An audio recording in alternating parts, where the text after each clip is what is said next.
This is awesome. Thank you. Good afternoon, brothers and sisters, ladies and gentlemen. For those who don't know me, I'm Eduardo Marquez. A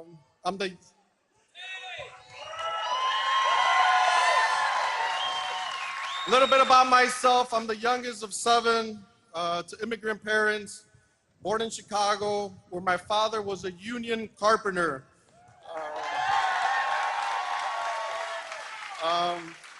That's where I was introduced to construction and hard work. I moved to Waukesha when I was 20 years old. I've been a member of Local 113 since 2014. I started as a mason tender, all under the building trade. Some responsibilities are to build scaffold, operate the hydro lift, and rough terrains.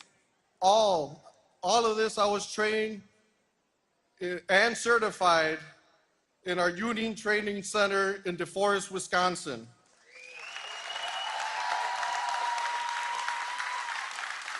I've been working for a local contractor, Findorf, since December 2018. They made me a foreman and offered me additional training, supervisor training program. This year, I'm proud to say I began to run jobs for Findorf as a project superintendent.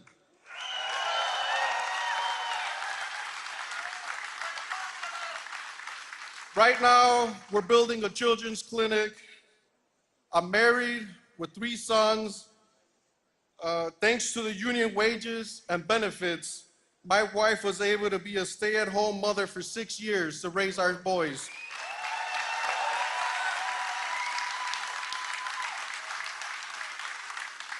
I'm also proud to say that she returned to work last year, and that extra money is also awesome.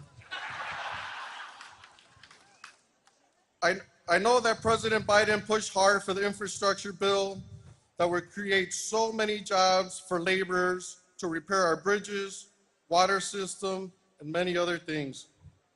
And now we have a great agreement on a solar field. Hundreds of laborers will be part of clean energy future.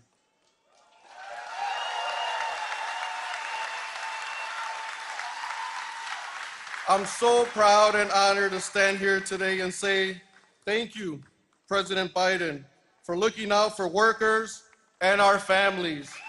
Ladies and gentlemen, President Joe Biden.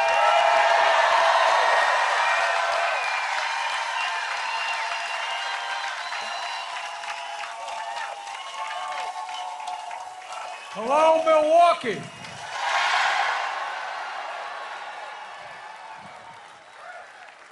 My name is Joe Biden. I am Jill Biden's husband. And I want to start by saying any child under 12 years of age deserves a little extra ice cream or something for doing this. This has got to be the most boring thing in the world for you, honey. But we're going to work something out for you, I promise. Folks, if you have a seat, don't hesitate to take them. Well, thank you, man.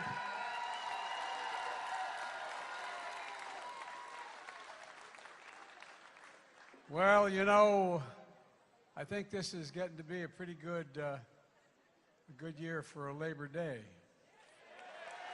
Eduardo, thank you for that introduction. It's great to be with Governor Evers, Representative Gwen Moore. Where's Gwen? There you go, Gwen. I love you, kid. You've been there every step of the way when I've needed help as president. Thank you, thank you, thank you.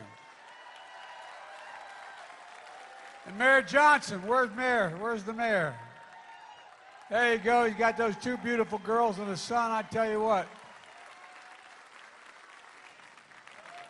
You got to tell your girls, you got to be patient with we dads. We're hard to raise. We're hard to raise. And where's the county executive? Stand up, big guy. I think these two guys spend all their time in the gymnasium. They look like they're in too good a shape. I want to thank Tammy. She couldn't be here today, who's a champion of working people and always there.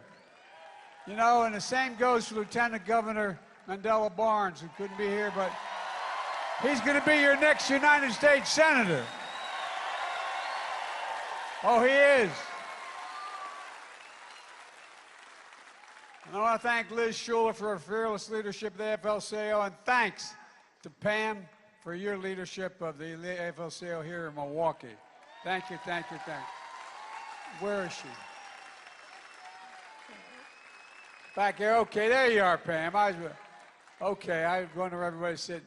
And how about actually having a union guy as the Secretary of Labor? I tell you what, if you're going to be in a foxhole, you want Marty in there with you. Now, you may have trouble understanding when he starts talking about car bonds and instead of garages and he talks kind of funny, but he knows what he's talking about. I promise to be the most pro-union president in American history, and Marty's keeping me make that promise. And by the way, the reason for that, I've had this conversation with the Business Roundtable and all the major chambers of commerce. It's not just that I think that it's important that people get a shot. But look, the reason why businesses should be hiring labor folks is simple. You're the single greatest technicians in the world. You're the best laborers in the world. You build the best product. No, I'm not just joking. I'm not just saying that. But people forget, a lot of the trades, they forget. You go to 4 or 5 years of school, you're an apprenticeship. It's like going back to college. It's not like you all of a sudden just step in.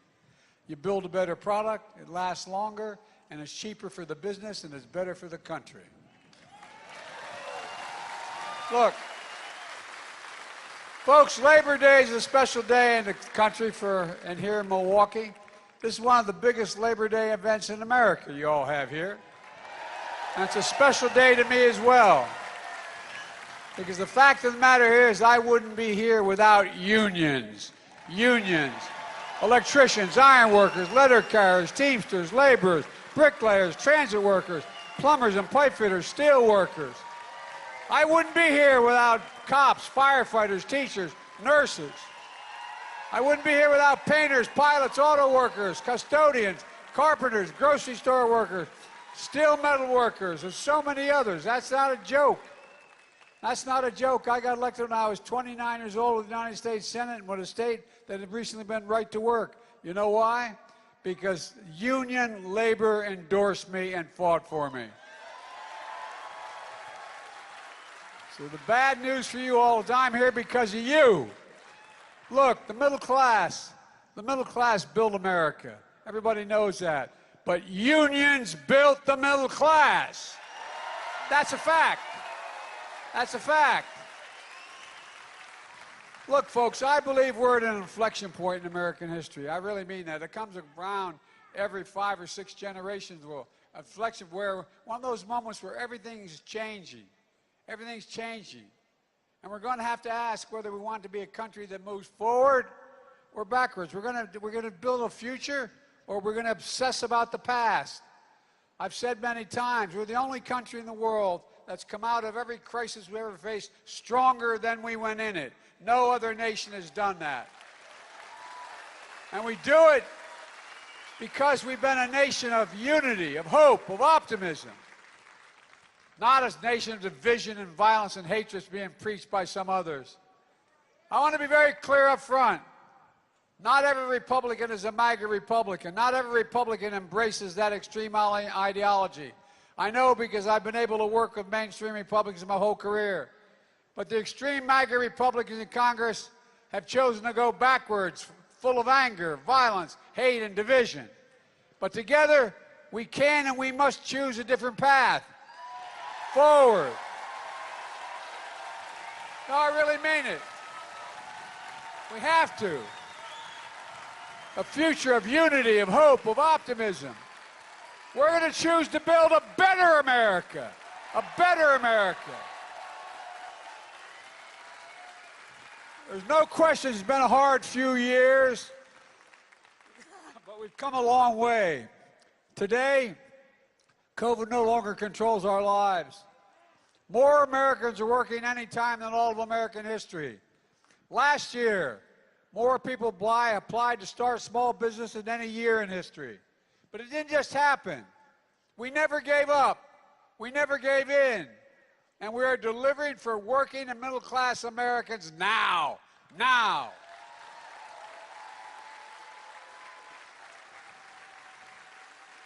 Nearly 10 million new jobs, more jobs have never been created at this point in any presidency in history. Wages are up. Unemployment remains near a 50-year low. And the big reason for all this is the American Rescue Plan that I signed into law shortly after taking office. With the help of your Democratic members of Congress, that's how we got it done. Not one single Republican vote. The plan took America from economic crisis to economic recovery.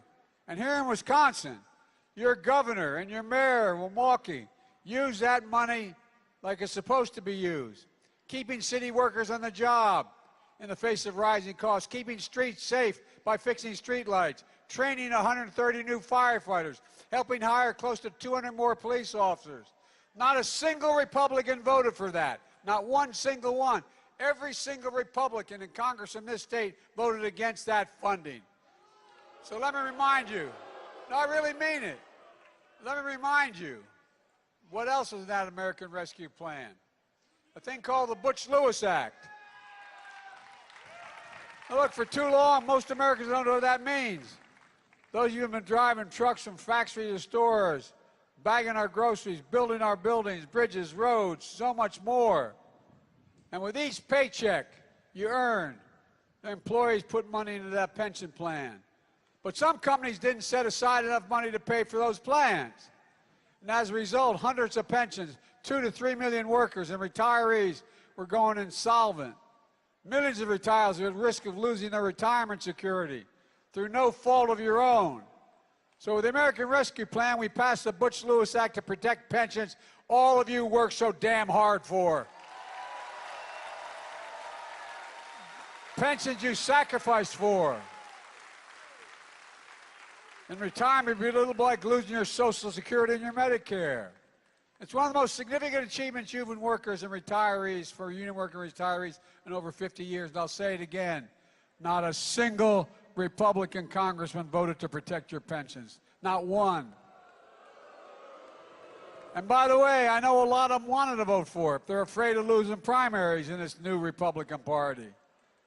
They also passed once-in-a-generation investment in our nation's roads, highways, bridges, railroads, ports, water systems, high-speed internet. Folks, your governor's already repaired over 5,000 miles, 1,500 bridges in Wisconsin alone. Just a start. We will, when this is over, have the best infrastructure, not a joke, in the entire world. The single best in the world. And that means jobs. No, that means jobs. That means we continue to lead the world. You can't do it without the best ports. You can't do it without the best airports. You can't do it. I'm not going to go on, but the point is, you can't do it. Right here in Milwaukee, it's estimated 40% of the homes still have lead service water, lead pipes for their water. Because of the infrastructure law, this city is receiving millions of dollars to replace those lead pipes, to make sure families have safe drinking water. Your child shouldn't have to worry about turning on the faucet or going to school, going to the water fountain, and worried about any kind of lead in the water. Look, it's the biggest investment in America since President Eisenhower's Interstate Highway Act. And we made sure the infrastructure law included significant labor protections. For example, the majority of the funds in the law are subject to Davis-Bacon. And it's not just because I wanted to help unions. It's simple. You're the best in the world. That's not hyperbole. No, it's not a joke. You really genuinely are. You just don't decide You want to be a pipe fitter or an electrician? It takes you 4 to 5 years of hard work, apprenticeships. It's like going to college. You're the best trained workers in the world, and you deserve to be treated that way. And by the way, those of you who know me, no one ever doubts I mean what I say. The problem is I sometimes say all that I mean. I've made the same comments to the Business Roundtable, to the Chamber of Commerce. They understand it. They don't want to pay it. They understand it, though, because it's true. I also signed the Chip and Science Act, a groundbreaking law. Will once again manufacture semiconductor chips that power every day.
We've exported too damn much. In fact, next week I'm going to Ohio for the groundbreaking of a multi-billion-dollar semiconductor manufacturing plant. The company is Intel. It's one of the largest investments of the kind ever. They're putting $20 billion in as a start. It's going to create thousands of jobs, thousands. 7,000 construction jobs just building the facilities. 5,000 permanent jobs for blue-collar workers who will make $125,000 a year in those jobs.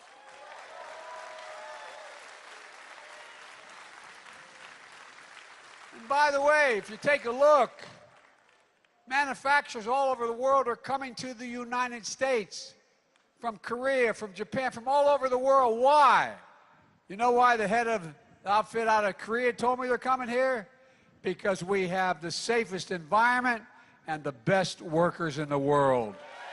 That's a fact. We do. I'm not just saying this. This is real.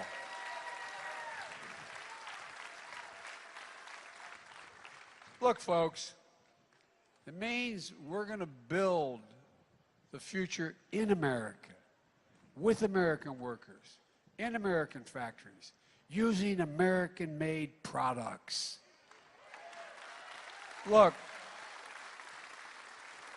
something most people don't know, but you guys out there in this audience know. 15% of our military veterans become union workers when they leave the military. 15%. How many veterans out there? Holler up. You got it. In my State of the Union address, I put forward what I call the unity agenda, including taking care of our veterans.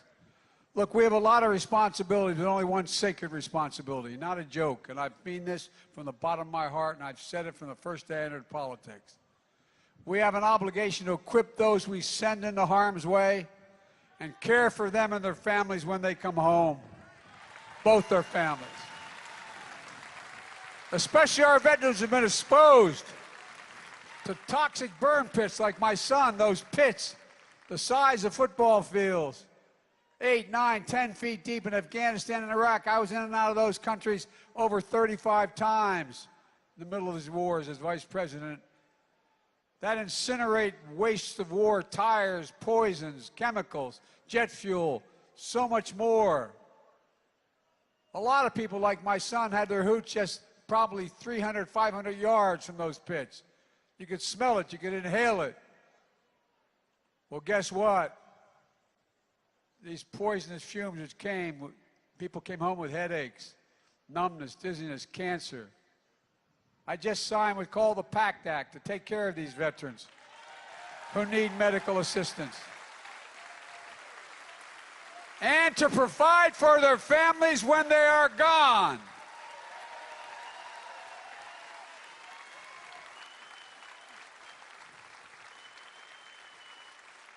For God's sake, it's the least we can do. It's the least we... Well, I'd love you too, kiddo, I'll tell you. Look, like I said, I believe we have a lot of obligations.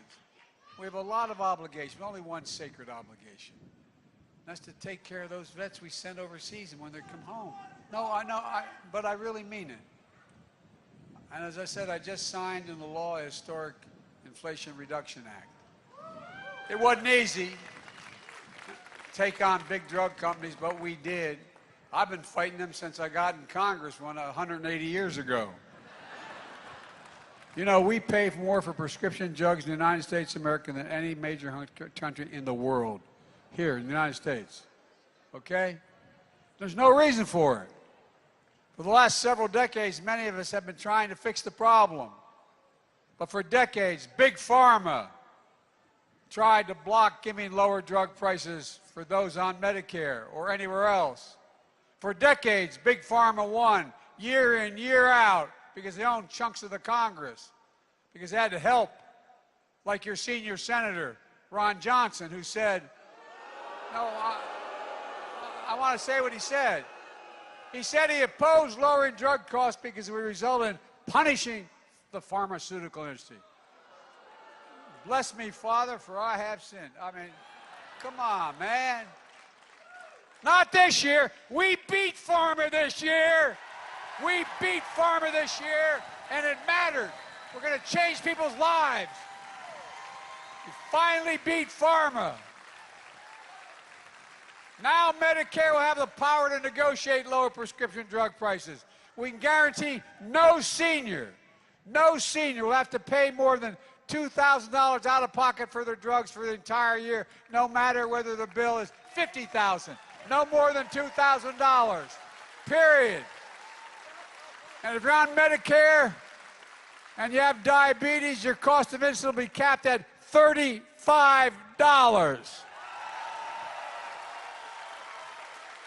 And by the way, there's a reason for that. You know how much it costs them to make and package the insulin for diabetes? $10. 10. Any of you you need that insulin, or your children need it, you know what it costs. It costs you somewhere between $650 and $1,000 a month.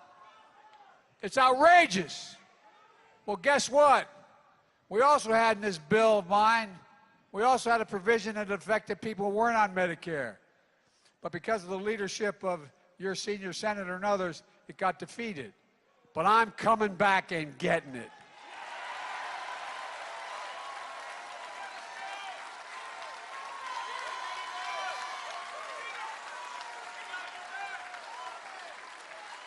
Imagine, think about this. Imagine being a mom or a dad. I mean this from the bottom of my heart.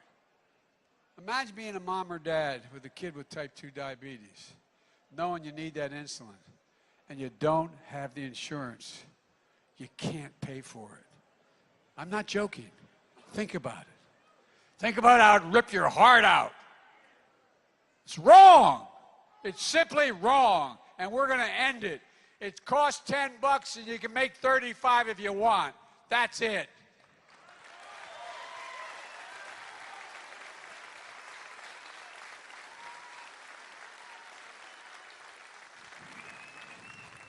For decades, the biggest corporations, and by the way, I know corporations. I come from the corporate state of the world.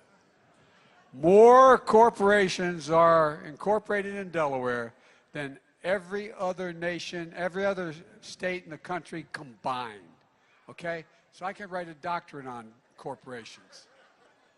So it's not like I'm anti-corporation generically, but I do think everybody should pay their fair share. And by the way, look, for decades the biggest corporations, the wealthiest Americans have fought to block a fair tax code.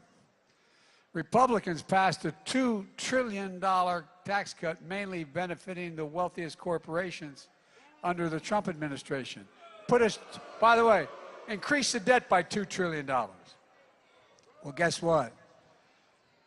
In 2000, 55 of those corporations earned $40 billion in profit. They didn't pay a single solitary penny in taxes. And wealthiest Americans are those 700 plus billionaires in America. You know what their average tax rate is, federal tax? 8%.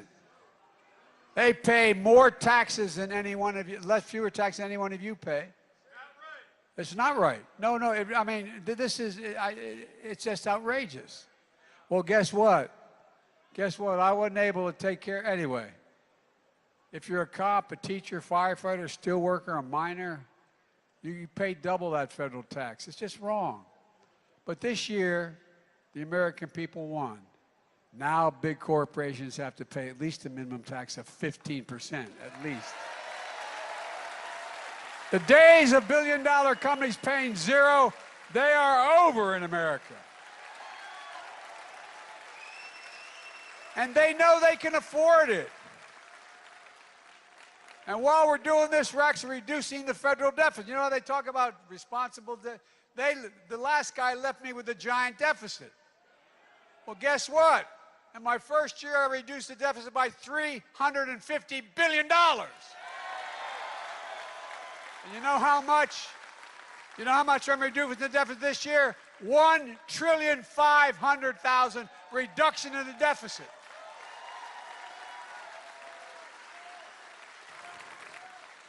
And by the way, just by dealing with allowing Medicare to negotiate drug prices, it means Medicare doesn't have to pay out that many tax dollars to buy them. That alone is going to reduce over time $300 billion in the deficit. You would think the Republicans really cared about reducing inflation, they'd vote for the Inflation Reduction Act. But every single Republican in the House and Senate voted against it. Every single Republican in the House and Senate. Now, I admit some of them voted against it. They thought it made sense, but they couldn't let Biden, quote, have a victory. It's not my victory. It's the American people's victory.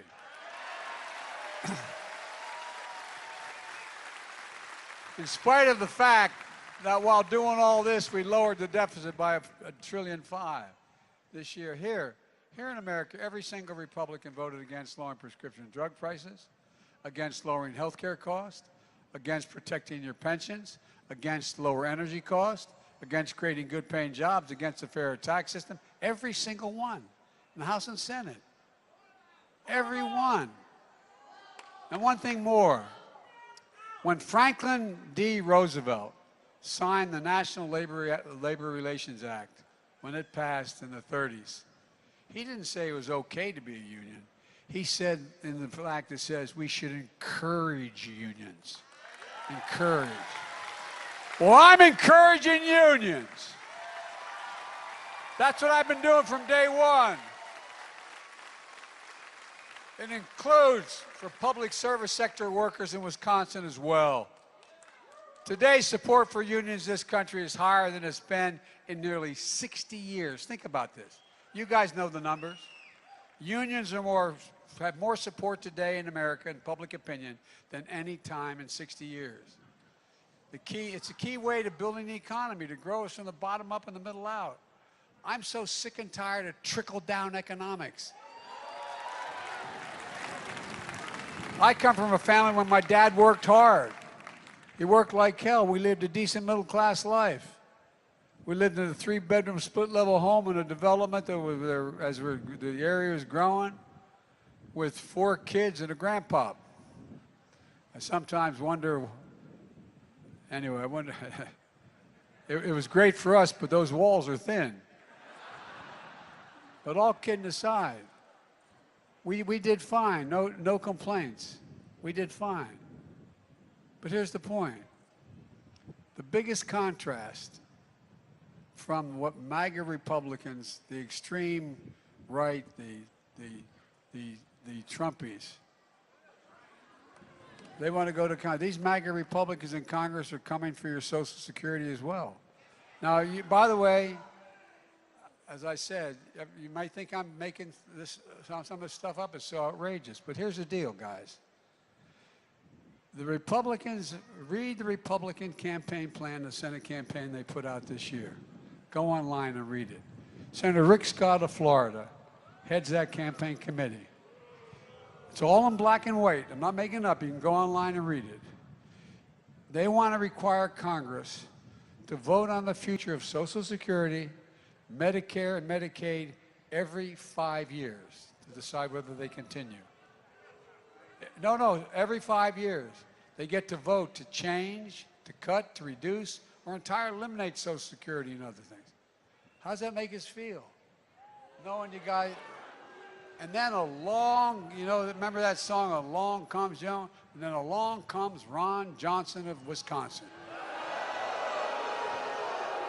He's arguing that 5 years is too long to wait to savage these programs people depend on. He wants to put Social Security and Medicare literally in a chopping block every single year, treated like any other appropriation. Let me remind you, you paid for your Social Security Medicare. Taken out of your paycheck from the time you're 18 years old. The same guy who said, he's the same guy who said if Republicans get control of Congress, they're coming after the Affordable Care Act again, denying health insurance to anyone with a pre-existing condition. That's the only reason they're able to get it. The only reason they get, if they have a pre-existing condition, the only way they can get insurance is because of the Affordable Care Act. That's not a joke. This guy never stops. But guess what? I ain't stopping either. Folks, you and I, we offer a starkly different vision for this country. A vision of a fairer, more decent America. One where everybody has a fair share, where every American is treated with, my dad would say, with dignity. The economy that works for work, not wealth. Let me close with this. We're at a serious moment in our nation history, and it's not I mean it from the bottom of my heart. As I said last week, we remain in the battle for the soul of America. By the way, all right, God love you. Let him go. Let him go. No, don't let him go. Let him. Look, everybody's entitled to be an idiot. No, everybody's entitled. Okay? Look. Extreme MAGA Republicans don't just threaten our personal rights and our economic security, they embrace political violence.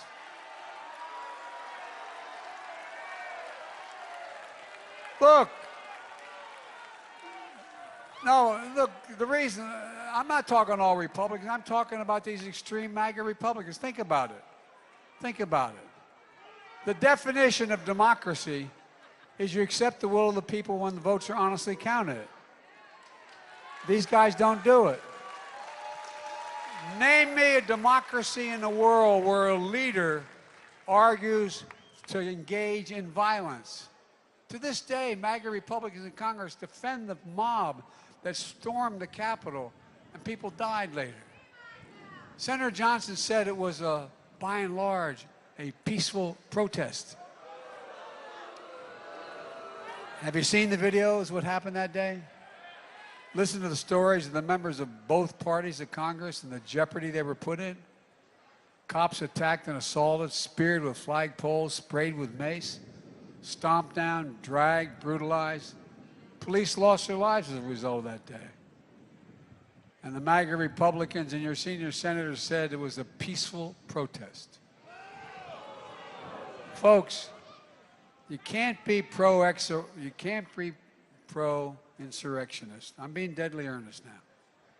There's no democracy where you can be pro-insurrection and pro-democracy. So when I say the democracy is at stake, I mean what I'm saying, literally. You can't say you support law enforcement and call the people who attacked the police on January 6th patriots.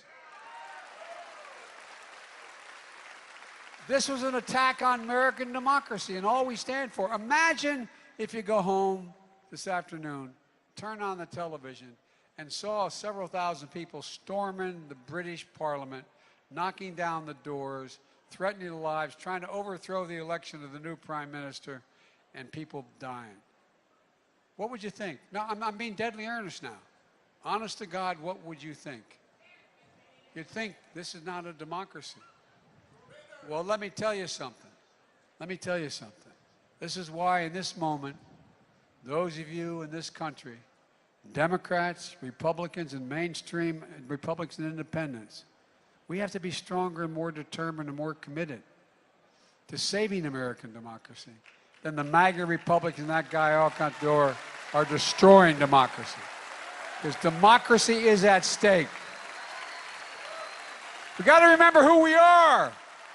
We're the United States of America. There's nothing we can't do if we do it together. God bless you all, and may God protect our troops. Thank you, thank you, thank you.